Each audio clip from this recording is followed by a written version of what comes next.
Now the second step is to plug the adapter or the power jack and diagnose the motherboard. So let's plug the adapter, the power adapter. Now we have plugged the power adapter. Okay, so now we will use our multimeter. Okay, so because this is a motherboard, the adapter is a 19 volt adapter. So we should go here and choose more than 19 volts. So we should choose 20 volts. So let's select 20 volt in the multimeter, as you can see, and then press the power button. Now the multimeter is set correctly. Okay.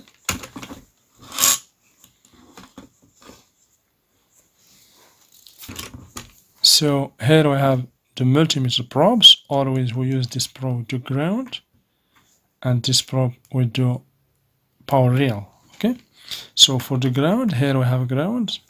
Also here we have ground. Here we have ground. Here we have ground. Here we have ground.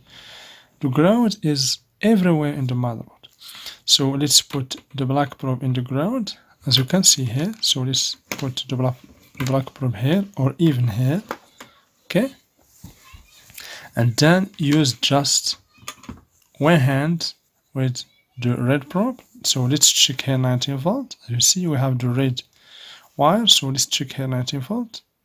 So we have here 19 volt in these two wires. Okay, this is two wires. Okay, so here we have the first switch, as you can see. So this switch should hold the 19 volt. Also this diode. Also this switch, as you can see.